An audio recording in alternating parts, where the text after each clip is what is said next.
শিক্ষা বিভাগৰ অধীনত এখন বিল উত্থাপন হৈছে। তাৰে প্ৰথমখন হ'ল আজিম প্ৰেমজী ইউনিভাৰ্চিটি। এখন ভাৰতবৰ্ষৰ নহয় বিশ্বৰ এখন বিখ্যাত বিশ্ববিদ্যালয় গ্ৰুপ।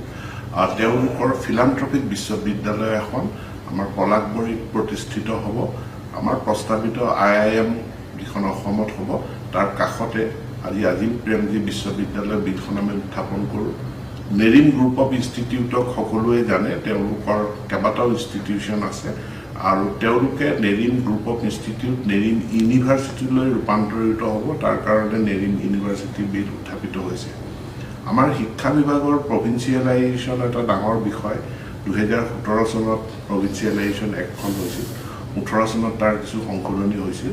আজি আমি সেই আইনখনৰ সংশোধনীৰ এখন বিল আনিছোঁ, য'ত প্ৰভিন্সিয়েলাইজেশ্যন বা প্ৰাদেশিকীকৰণৰ কাৰণে এখন ভেঞ্চাৰ বিদ্যালয় 1/1/2006 চনৰ আগত প্ৰতিষ্ঠিত হ'ব লাগিব। এই দফাটো স্থিৰ ৰাখি কিন্তু তেওঁলোকৰ পাৰ্মিশ্যন, NOC বা এফিলিয়েশ্যন এইবিলাক আগতে গ্ৰাহ্য কৰা হোৱা নাছিল। এতিয়া আমি প্ৰভিন্সিয়েলাইজেশ্যনৰ কাৰণে পাৰ্মিশ্যন বা NOC এফিলিয়েশ্যন যদি 1/1/2006 আগত কোনো বিদ্যালয়ৰ আছিল তেওঁলোককো আমি আওতালৈ অনাৰ কাৰণে ব্যৱস্থা কৰিছোঁ। ফিক্স পেড যিসকল টিউটৰ আছিলে তেওঁলোকৰ দৰমহা প্ৰতি বছৰে 6% বৃদ্ধি কৰাৰ কাৰণে আমি ব্যৱস্থা কৰি এই সংশোধনী বিলখন আনিছোঁ। ইয়াৰ লগতে যিসকল নন টিচিং ষ্টাফ তেওঁলোকৰ কাৰণে এখন বেলেগ আইন আছে। নন টিচিং ষ্টাফ তেওঁলোকৰো দৰমহা প্ৰতি বছৰে 6%কৈ এতিয়াৰ পৰা বৃদ্ধি পাব। তাৰ কাৰণে এখন সংশোধনী বিল অনা হৈছে।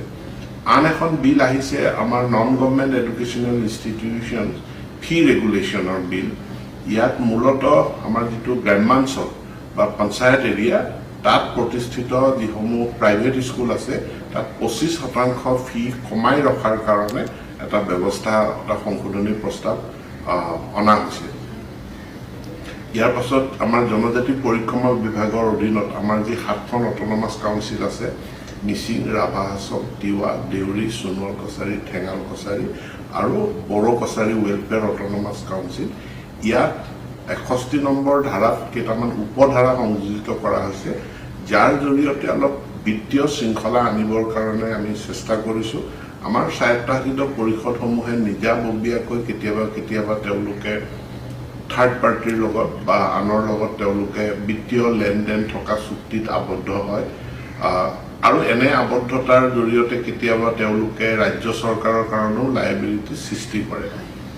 তেওঁলোকক যি গ্ৰান্টিন এইড দিয়া হয় তাৰ ওপৰঞ্চি যাতে কোনো লাইবিলিটি সৃষ্টি কৰিব নোৱাৰে তাৰ ব্যৱস্থা অনা হৈছে। এতিয়াৰ পৰা এই কাউন্সিলসমূহে যেতিয়াই তেওঁলোকে কোনো টেণ্ডাৰ বা বিড বা তেওঁলোকৰ request for proposal, expression of interest আদি তেওঁলোকে প্ৰকাশ কৰে, তাত এটা ক্লজ সন্নিৱিষ্ট কৰিব লাগিব যে এইখিনিৰ কাৰণে অসম চৰকাৰ কোনো ধৰণে দায়বদ্ধ নাথাকিব, কোনো বিত্তীয় দায়বদ্ধতা অসম চৰকাৰৰ নাথাকিব।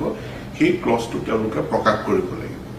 তাৰ উপৰি আমি আমাৰ ভৈয়ামত বসবাস কৰা কাৰ্বি আংলং বা ডিমা হাছাও স্বায়ত্তশাসিত পৰিষদৰ বাহিৰত বসবাস কৰা যিসকল কাৰ্বি লোক আছে, তেওঁ কামৰূপ মেট্ৰ', নগাঁও, মৰিগাঁও, বিশ্বনাথ আদি জিলাত বসবাস কৰা কাৰ্বিসকলৰ কাৰণে এখন নতুন কাৰ্বি ৱেলফেয়াৰ অট'নমাছ কাউন্সিল গঠন কৰা বিল এখনো আজি আমি উত্থাপন কৰিছোঁ।